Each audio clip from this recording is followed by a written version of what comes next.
ምን ብዬ ራሴን ለምንድነው የማይሰማኝ እላለሁ ወይስ ጤነኛ አይደለሁም እላለሁ። ምን ከ5 ቀን በፊት የለቀኩትን ቪዲዮ ይዋው ወረቀት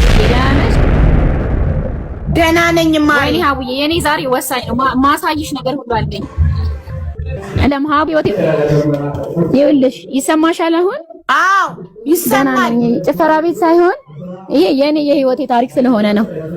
እሺ ታሪኩ ከምን እንደምጀምር አሁን ይሰማል? አዎ ይሰማል። ምን እንደሆነ ታውቂያለሽ አቡዬ? እሺ የሚሰማሽ ከሆነ ልንገርሽ፣ የኔ የህይወቴን ታሪክ ልንገርሽ። ዛሬ ላይ እየተፈጠረብኝ ያለውም ነገር አሁን የምትሰሚውም ነገር ከዚህ ህይወቴ ጋር ተገናኝነት ስላለው ነውና የኔ ታሪክ ይኸውልሽ፣ የልጄ አሁን ላይ የልጄ አባት ነው። ዛሬ ላይ ለኔ የልጄ አባት ነው። ድሮ ግን የኔ ባል ነበር ብዬ ነበር አብሬ የምኖረውና ኦልሞስት እኔና እሱ ከ14 ዓመት በላይ ነው የምንተዋወቀው እና በኦልሞስት በአንድ ቀን በቃ በፍቅረኛሞች ሆነንልሽና በአንድ ቀን በቃ ልጅ ተረገዘች። ልጅ አረገዝኩኝ ማለት ነው። እኔ በአንድ ቀን ስተት ተረገዘች ማለት ለልጅ ስተት አይደለችም፣ ግን በዛ ባደረግነው ነገር እኔ አረገዝኩኝና አርግዤ እንዳረገዝኩ ነገርኩት። ባጭሩ ልንገርሽ ብዬ ነው፣ ኔትወርኬም እየተቋረጠ ስለሆነ ነው እና ኢሞሽናልም ስለሆንኩ ማለት ነው። ከዛ አርግዣለሁ ምናምን ስለው አስወርጀው አለኝ። አይ እኔ ነፍስ አልገልም፣ ኦልሬዲ እግዚአብሔር ሊሰጥቶኛል፣ እኔ ነፍስ አልገልም፣ አላስወርድም፣ እወልደዋለሁ አልኩኝ። እምቢ አለ። በቃ ካላሰር ሽማግሌ ማትላከብኝ እምቢ አልኩኝ። ከዛ በትንሽ ቆየና ልጁ እንደውም የኔ አይደለም ብሎ ማስወራት ጀመረ ማለት ነው ለሁሉም ሰው። ልጁ የኔ አይደለም ከሌላ ሰው ያረገዘችው አለ። ችግር የለውም አልኩ፣ እሱም ይለፋል። መጨረሻ ሶስተኛ ላይ እኔ እኮ መውለድ አልችልም መሀን ነኝ፣ ዝም ብላ ነው እሷ ልጅ የኔ ነው ያለችው አለኝ። ከዛ የመጨረሻ ሽማግሌ ሲመጡ አንድ ነገር ነገርኳቸው። እኔ አልኳቸው 9 ወር እሸከማለሁ በሆዴ፣ እሱ ግን እድሜ ልኩን ልጅቱ ትወለዳለች፣ ከዛ በኋላ እሱ ይሸከማል በጭንቅላቱ ብዬ ተውኩት። ከዛ በዛ መሃል ላይ እኔ ቤተሰብ ጋር ነበር የምኖረው። ከቤተሰብ ጋር ወጥቼ የራሴን ህይወት መኖር ጀመርኩ ማለት ነው። ሀቡ የራሴን ህይወት ቤት ተከራይቼ ምናምን ወጣሁ። በቃ ቤተሰብ ላለማሰደብ የራሴን ህይወት ተከራይቼ ብር ስለነበረኝ ወጥቼ ቤቴን ተከራይቼ በሰላም መኖር ጀመርኩ። እሱም እረሳሁትኝ። ከዛ ልክ የ7ኛ ወሬ ላይ ሽማግሌ ሰብስቦ መጥቶ እግሬ ላይ ወደቀ። በቃ አብረን እንኑር፣ በቃ ትክክል ነሽ አንቺ ልጁ የኔ ነው ብሎ አምኖ በቃ ሽማግሌ መጥቶ በቃ ተይ እሺ ተብዬ ተለምኜ እሺ አልኩኝ። ከ7 ወር በኋላ በዛ መሃል ያደረገኝን ሀቡ ማውራት አልፈልግም። ለልጆቼ ነገ ልጅ ሚዲያ ስለማይልቅ ነገሮችን ለልጄ ማስቀመጥ አልፈልግም። ባጭሩ ነው የምነግርሽና አለፈ ያ ሁሉ። እሺ ብለን መኖር ጀመርን። እስከ ተወለድኩበት እስከ 2 ወር 3 ወር ድረስ ልጄን ከልኳት ተንከባክቦኛል። ያን ሁሉ ያደረገኝን ነገር እስከረሳ ድረስ ማለት ነው። ከዛ በኋላ እሱ በጣም ነው የሚቀናው ሀቡዬ። እኔ አስተማሪ ነበርኩኝ፣ ኤጀንት ነበርኩ። ያን ሁሉ ስራ አስተቶኝ ልጄን ወይ ትዳርሽን ወይ ስራሽን ምረጭ አለኝ። ልጄ በሰራተኛ አታድግም አለ ማለት ነው። ከዛ እሺ ብዬ ስራዬንም ሁሉንም ነገር ግፋ አድርጌ ልጄን ማሳደግ ጀመርኩ። እኔ ደግሞ በወንድ እጅ አልለመድኩም ሀቡ። በራሴ ሰርቼ ራሴ እንትን ብዬ በራሴ ማስተዳድር ሰው ነኝ። ይሰማል ሀቡዬ? አዎ ይሰማል። በደንብ እየሰማንሽ ነው። አዎ እየሰማንሽ ነው። እሺ ከዛ በራሴ የምኖር ሰው ነኝ። እሺ ፍቅሬ እና እኔ አባቴ ሲያሳድገኝ ሴት ልጅ የወንድ ልጅ ጠባቂ አይደለችም ብሎ ነው ያሳደገኝ እና በራሴ ነው የምኖረው። ሁሉ ነገር በራሴ ነው የማደርገው። ከሱ ጋር ኑሬ እኔ ራሴን ቤት ኪራይ ነው የምከፍለው፣ እሱ ሆቴል ነገር አለው። ዛሬ አሁን ጨቀታው የምትሰሚ ሆቴል ነገር አለው፣ ጃምቦ ሃውስ ነገር ነው። ከዛ የራሴ ነው የምኖረው፣ በራሴ ነገር ሁሉ ነገር ማድረገው። ከዛ መጨረሻ ስራ ሳቆም እንደፈለገው መሆን ጀመረ። በሰው ማላ ቢዩዝ ያደርገኛል፣ መጠጥ ቤት ውስጥ ከዛ ይሰድበኛል፣ በሰው ማላ ያዋርደኛል፣ ይመታኛል። ከዛ ጌታዬ ለልጄ ብዬ ቻል ማድረግ ጀመርኩ፣ መቻል ጀመርኩ። የመጨረሻ የሆነ ቀን የሆነ ባህል አክብረን ማለት ነው፣ ሰው ተሰበሰበ አክብረን ጠራኛ። በቦክስ መጥቶ ደም በደም ሆንኩ። በቃ የዛን ቀን አበርኩ። እኔ በቃኝ፣ ከዚህ በኋላ ህይወት ከዚህ በላይ አልችልም፣ ይበቃኛል። በቃ እናንተ በሰላም እንለያይ፣ ይሄ ሁሉ ነገር ማሳለፍ አልፈልግም፣ ይሄ ፕሮግራሙ ይለፍና በሰላም እንለያይ አልኩኝ። ከዛ እኔ እኮ ለዛ አይደለም ምናምን በቃ የሚያወራው ነገር ታዩ በቃ ደስ አይልም፣ አቢዩዝ ነው። በቃ አሁን ላይ እንዴት አድርጌ እንደምነግርሽ አለም። ጽዮን የምትባለው ልጅ የምታወራው ታሪክ የኔ ህይወት ምኖርበት ነው ስቲል ናው ማለት ነው። ከዛ ምን ተፈጠረ መሰለሽ? የሆቴሉን መክፈል አቃተው። እኔ ብር ከሶስት ጃላክ የሆቴሉን መክፈል ሲያቅተው ሊዘጋ ሲሆን አንቺ ስራ ቁመሻል፣ ስለዚህ ይሄ ሆቴል ሊዘጋ ነው ምን እናርግ አለኝ። ከዛ እሺ የምናረገው ነገር በቃ ቤቱን ልልቀቅና አሳይሻለሁ አሁን በቪዲዮ ማለት ነው ምን አይነት ህይወት እንደምኖር። ቤቱን ልልቀቅና እዛም እዚህም ከምንከፍል እኔ አሁን ያለኝ ያስቀመጥኩት ብር አለ 70 ሺህ ብር ሰጥህና እዛ 2 ወር ክፈል ብዬ ለሆቴሉ ብድግ አድርጌ ብር ሰጠሁና እቃዬን በሙሉ አምጥቼ በሆቴሉ ኪችን የነበረውን ዘግተን ምኝታ ቤት አድርገን እኔ ማለት ሰርተን እንቀየራለን። እኔ ህልም ማለት ነው ዘግተን እዛ መኖር ጀመርን ማለት ነው። ባሰበት ሀቡ እዛው ሆቴሉም እዛው ነው የምናድረውም እዛው ነው። ልጄ ከ6 ወር በኋላ እዛ ነው ያደገችው። ሆቴል ውስጥ ነው። ይቅማል፣ ይጨሳል፣ ይጠጣል። ያ ሁሉ ነገር ልጄን ያስጨንቀኛል። ህሊናዬን እኔ መስራት አልችልም። እኔ ወንድ ቁሜ ካወራው ያብዳል፣ ይሳደባል፣ በሰው መሃል ያመነጫጭቅ ብዙ ነገር ማለት አውዬ በጣም ብዙ አቢዩዞች ደረሱብኝ። በቃ አልቻልኩም። መጨረሻ ላይ ቁጭ አደረኩና ማለት ነው ጠርቼው በቃ ከዚህ በላይ አልችልም፣ ክብሬንም ያለኝንም ቤተሰቤንም ትቼ አንተ መርጬ መጥቻለሁ፣ በሰላም እንለያይ አልኩት ማለት ነው። ከዛ እሺ በቃ አንዴ ቤቱን እስከማስመር ድረስ ጠብቂኝና ከዛ በኋላ እንለያያለን አለ። ሀቡታም ያለሽ እዛው ሆቴል ውስጥ እየኖርኩ አብሬው የመጥሪያ ካርድ ራሱን ስም ብቻ አክባሪ ራሱን ስም አድርጎ ሆቴሉን ይኸው ከዛሬ ጀምሮ እያስመረቀ ነው። የኔ ስም የለም እሱ ብቻ ነው ተከቦ ያለው። እኔ ማለት ለምንድን ነው የማይሰማኝ ብዬ ሀቡዬ ጨነቃለሁ። ጤነኛ አይደለሁም። ምንኝ ነው? ካርዱን አሳይሻለሁ። ሆቴሉም እየተመረቀ ነው አሁን። እኔ ያለሁበት ሲቹዌሽን አሳይሻለሁ። እሱ እዛ እያስመረቀ ነው። ጓደኞቹ አቢዩዝ ያደርጉኛል፣ እሱ ያደርገኛል። ለልጄ ብዬ እኔ ሁሉ ዋጋ ብከፍለው ለልጄ ለአንዷ ልጄ ያላባት እንዳላሳድጋት ነው ነገ የኔን ህይወት እንዳልደግሞ ብዬ ነው። ይቅርታ እና ጫጫታው ምሳሌው እሱ እያስመረቀ ነው። ቤተሰቦች ምን ልበላቸው? ቅድም ወንድሜ መጥቶ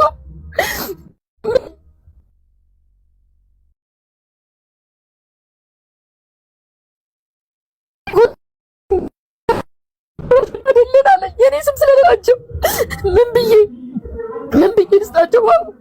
ምን ብዬ እዚህ ንገሪኝ፣ ምን ልበል? ምን ልበል? በሰው ፊት ምን ብዬ ላውራ? ትናንት እሱ ይበልጥብኛል ብዬ ጥዬ የሄድኩት ሰው ዛሬ ላይ እንዲህ እያደረገኝ ምን ልበል? ምን ብዬ ላውራው? ምን የድሮ ሰራተኛዋ ያቺ ጎበዟ ያቺኛዋ ኪያ ብትኖር ኑሮ እንደ ነገር ውስጥ አልገባም ነበር። ይኸው እኔ ከፈለግሽ አሁን ቪዲዮን ከፍቼ ኦንላይን ላሳይሻለሁ። እየተመረቀና እኔ የምኖርበትን ቤት አሳይሻለሁ። እና ማክሰኞ በቃ ከሰኞ በኋላ ምን ማድረግ እንዳለብኝ ግራ ገብቶኝ ራሴ እየጠየቅኩ ነው። ምን ብዬ ራሴን ለምንድን ነው የማይሰማኝ እላለሁ፣ ወይስ ጤነኛ አይደለሁም እላለሁ። ከ5 ቀን በፊት የለቀኩትን ቪዲዮ ይዋው ወረቀቱ ሲመጣ የተሰማኝን ስሜት ያ ሁሉ ዋጋ የከፈልኩለት ሰው እኔ ምን ያክል በድለው እንደዚህ ያደረገኝ ብዬ በጣም ይሰማኛል። በጣም እና ምን ማድረግ እንዳለብኝ እንድታማክሩኝ ነው የምፈልገው። ሌላ ቀን በተረጋጋ ሁኔታ ሁሉ ነገር እነግርሻለሁ።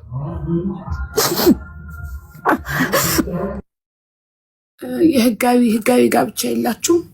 ማሬጅ ሰርተፍኬት አላችሁ?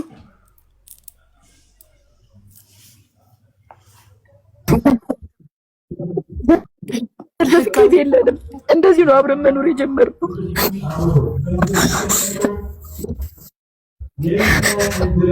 ህጋዊ ጋብቻ ከሌላችሁ ታዲያ ምን ታደርጊያለሽ?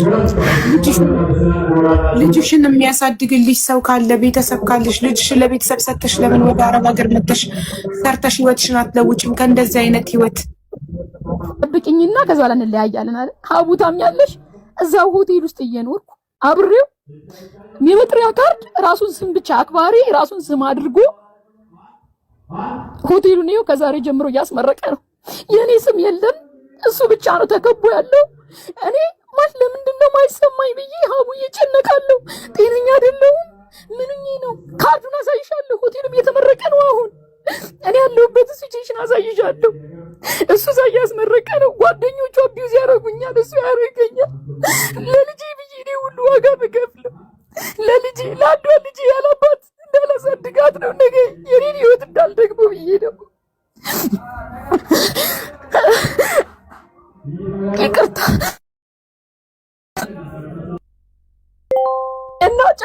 የምትሰሪው? እሱ እያስመረቀ ነው። ቤተሰቦች ምን ልበላቸው? ቅድም ወንድሜ መጥቶ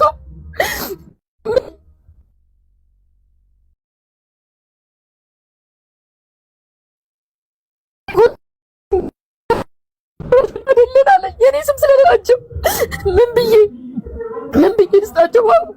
ምን ብዬ እዚህ ንገሪኝ። ምን ልበል? ምን ልበል? በሰው ፊት ምን ብዬ ላውራ? ትናንት እሱ ይበልጥብኛል ብዬ ጥዬ የሄድኩት ሰው ዛሬ ላይ እንዲህ እያደረገኝ ምን ልበል? ምን ብዬ ላውራው? ምን የድሮ ሰራተኛዋ ያቺ ጎበዟ ያቺኛዋ ኪያ ብትኖር ኖሮ እንደ ነገር ውስጥ አልገባም ነበር። ይኸው እኔ ከፈለግሽ አሁን ቪዲዮን ከፍቼ ኦንላይን ላሳይሻለሁ። እየተመረቀና እኔ የምኖርበትን ቤት አሳይሻለሁ። እና ማክሰኞ በቃ ከሰኞ በኋላ ምን ማድረግ እንዳለብኝ ግራ ገብቶኝ ራሴ እየጠየቅኩ ነው። ምን ብዬ ራሴን ለምንድን ነው የማይሰማኝ እላለሁ፣ ወይስ ጤነኛ አይደለሁም እላለሁ። ከ5 ቀን በፊት የለቀኩትን ቪዲዮ ይዋው ወረቀቱ ሲመጣ የተሰማኝን ስሜት ያ ሁሉ ዋጋ የከፈልኩለት ሰው እኔ ምን ያክል በድለው እንደዚህ ያደረገኝ ብዬ በጣም ይሰማኛል። በጣም እና ምን ማድረግ እንዳለብኝ እንድታማክሩኝ ነው የምፈልገው። ሌላ ቀን በተረጋጋ ሁኔታ ሁሉ ነገር እነግርሻለሁ።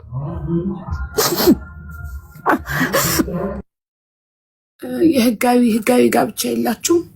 ማሬጅ ሰርተፍኬት አላችሁ?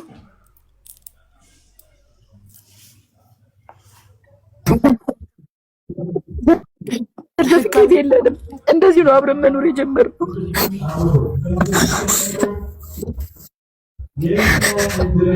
ህጋዊ ጋብቻ ከሌላችሁ ታዲያ ምን ታደርጊያለሽ?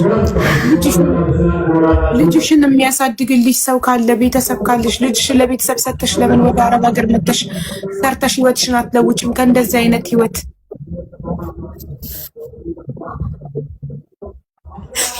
አዎ ሀቡዬ፣ እኔ ወደ አረብ ሀገር መሄድ አልፈልግም።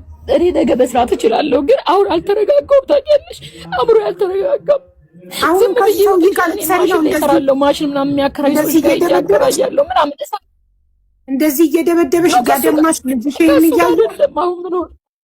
አይደለም ይኸውልሽ አውዬ፣ እሱ አይደለም የኔ ጉዳይ። እሺ ነገ ሰርቼ እኮ እንደምቀየር አውቃለሁ፣ ግን በዚህ መሀል ልጄ ታሳዝነኛለች። ልጄን አስብና ሰልፊሽ እንዳልሆን እፈራለሁ፣ ራስ ወዳድ እንዳልሆን ማለት ነው። ራሴን ወድጄ ይህን ነገር እንደዚህ እንዳላደርግ ብዬ ነገ ይቀየራል ይላል ሰው። ሁሉም እንደዛ ተይ አንቺ የተሻልሽ ነሽ ይልሻል መጥቶ። እኔ እኮ ነገ ሰርቼ መቀየር እችላለሁ። ዴፊኔትሊ አውቃለሁ ይሄንን። እኔ አረብ ሀገር መሄድም አይጠበቅብኝም። እዚህ ሰርቼ መቀየር እችላለሁ።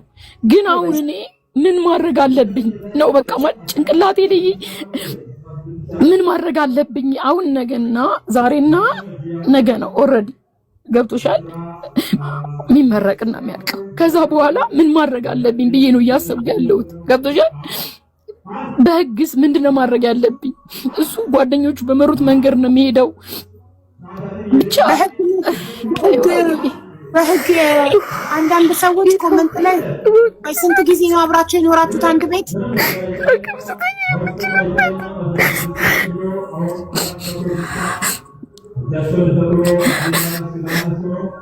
ስንት ጊዜ ነው አብረው የኖሩት? 80 የላችሁም?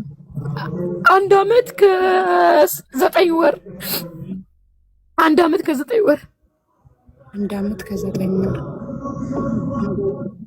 ታዲያ 1 ዓመት ከ9 ምስክሮች አሉሽ? አብራችሁ እንደኖራችሁ ዓመት ከ9 ወር አለኝ። እንደዛ ከሆነ እኮ መክሰስ እኮ ትችያለሽ። በቃ እኮ እሱንም ማድረግ እንዴት እንዳለብኝ ነው። እኔ ጠበቃ አገናኝሻለሁ። ደስ ይለኛል አቡ። ይሄ ከሰኞ ጀምሮ ማድረግ እፈልጋለሁ እና በጣም ብዙ ነገር እዚህ ቤት ውስጥ አጥቻለሁ። ገብቶሻል ያለኝ። አንቺ ግን እዚህ ሆቴል ላይ 70 ሺህ ብቻ ነው ያዋጣሽው አይደል? አንቺ ነገር አቡ ሌላ ነገር ይቅርና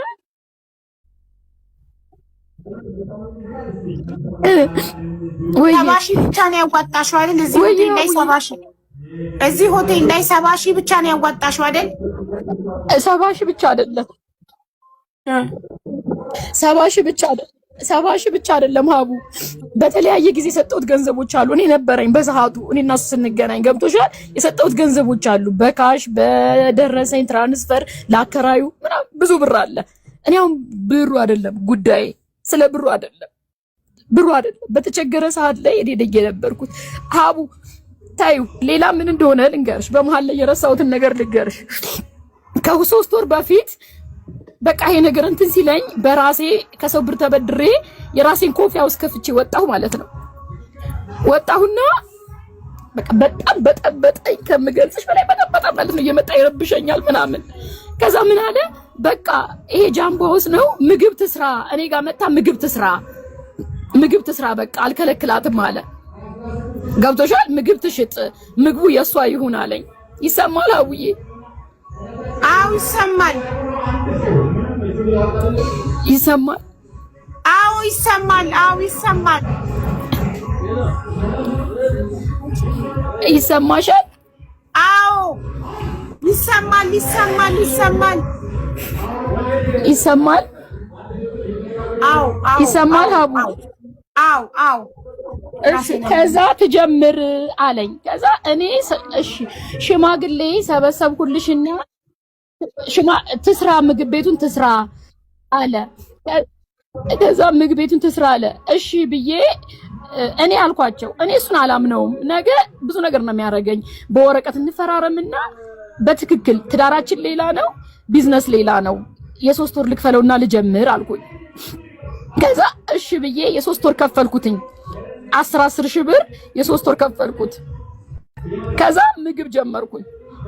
ምግብ ጀምሬ ሀቡ ልክ ምግቡ በደንብ የጣፈጠልኝ ሰው እየመጣ ምናምን ሲጀምር ኤሌክትሪክ ይቆርጥብኛል። ታምኛለሽ? እንዳልሰራ ኤሌክትሪክ ይቆርጣል።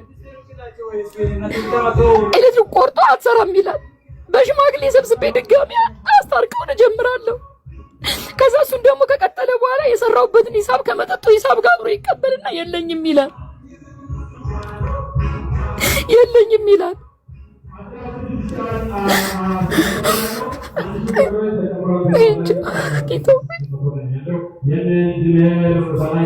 እና እኔ ደግሞ ዛሬ ደህና ነኝ አይደለሁም አላውቅም። በቃ የተዘበራረቀ ስሜት ነው የሚሰማኝ።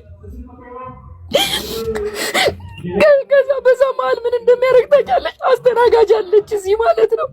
አስተናጋጇ ምን ይላታል? አካውንት ክፈቺ፣ እሺ መጠጡ ባንቺ ብር ነው የሚገባ ይላታል። በእኔ ፊት ያንቺ ባንቺ ነው የሚገባው፣ እሺ ሂሳቡን አንቺ በደምብ ስሪ ይላል። ከዛ ይዞርና አንቺ ከምትበይ እሷ ትብላው ይለኛል።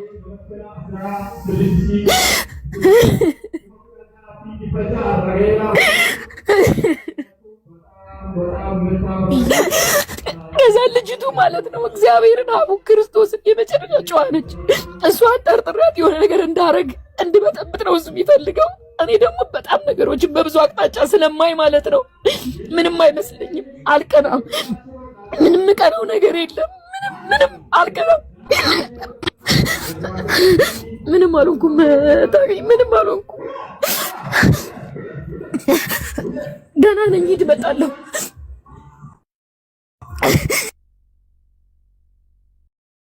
ኪያ ይሰማሻል? ኪያ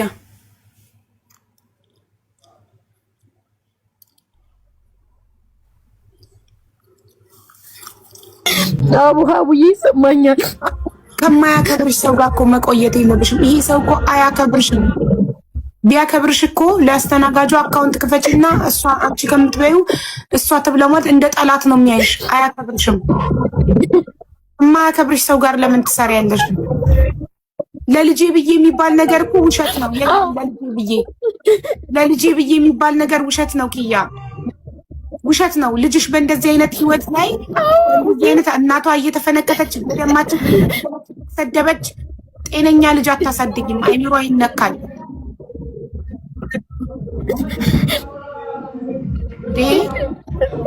ትክክል ነሽ አቡዬ። በቃ ወስኝ እንዴ ራስሽን ምረጪ ማሪ ማለት ነው። ልንገርሽ ልጄ ማለት ነው በጣም ነው የምትወደው ከምነግርሽ በላይ ማለት ነው። እስቲ ከዚህ ነገር ልራቅ ብዬ ምግብ ቤቱንም ትቼው ለ4 ቀን ቤተሰብ ጋር ሄድኩኝ። ቤተሰብ ጋር ሄድኩ ማለት 4 ቀን። ከ4 ቀን በኋላ ስመለስ የምሰራበት ምግብ ቤቱን ፍርስርስርስ አድርጎ ሌላ ነገር አስቀምጦ መቃሚያ አድርጎ ጠበቀኝ። እኔ አእምሮዬን እስቲ ቆይ ላስብ በደንብ ከራሴ ልሁን ብዬ ነው የሄድኩት። ከዛ ልጄ 4 ቀን ውስጥ ያሳየችኝ ታማብኝ ነው ይዣት የመጣሁት ድጋሜ አባባ እያለች ማለት ነው። አይ ውሸት ደካማ ሴቶች የምትፈጥሩት ምክንያት ነው። ልጅሽ አሁን ዛሬ እሱ ቢሞት ማለት ነው ልጅሽ አትሞትም፣ ህይወቷን ትቀጥላለች፣ ትረሳዋለች። ገና ልጅ ናት። ስንት አመቷ ነው? 1 አመት ከ5 ወር። ምንድነው የ1 አመት ከ5 ወር? ስለ አባት ምን ያህል አውቃ ነው የሚያማትና ባባ እያለች የምትታመመው? ደግሞ ለእንደዚህ አይነት አባት ይሄ ይኸውልሽ ያንቺ ድክመት ነው፣ ያንቺ ድክመት ነው። ምንም አታስተባቢ። ህይወትሽን ለመቀየር አንቺ ራስሽን ለማስከበር ምንም አታስተባቢ። ምንም ልጅሽን ምክንያት አታርጊ። ትናንት አስወርዳት ላላት ልጅ ምክንያት አታብዢ። ጨክኚ፣ ጥርስሽን ንከሺ። ብሩ አይደለም ብለሻል ቅድም። ብሩ ካልሆነ አንቺ ለሱ የሆንሽው ነገር ነው እያንገበገብሽ ያለው። አለፈ። ተሳሳትሽ፣ ሰው ነሽ። ተሳስተሽ ለማይሆን ሰው መስዋዕትነት ከፈልሽ። አለቀ በቃ። ንቂ አሁን ካለሽበት ነገር። እንዴ ጤነኛ ነሽ፣ ወጣት ነሽ፣ ሙሉ አካል አለሽ፣ በራስሽ ትተማመኛለሽ፣ ሰርተሽ መለወጥ እንደምትችይ። ሶ አሁን ምንድን ነው የሚያስፈልግሽ? መጠንከር፣ መበርታት። ትክክል ነሽ። መጠንከርና መበርታት። ለእንደዚህ አይነት ሰው እንደውም ተሽለሽ ተገኝተሽ ነው ማሳየት ያለብሽ። ከስሩ ሆነሽ ማለቃቀቅ ሳይሆን ከአጠገቡ ርቀሽ ለብቻሽ ቆመሽ ነው ማሳየት ያለብሽ። ከዚህ ሰው ጋር ሆነሽ መቼም ህይወትሽ አይለወጥም። ከስር እየጎተተሽ ነው ወደ ታች። መቼም አታድጊም። መቼም ህይወትሽ አይለወጥም ከዚህ አይነት ሰው ጋር። ስለዚህ መወሰን አለብሽ።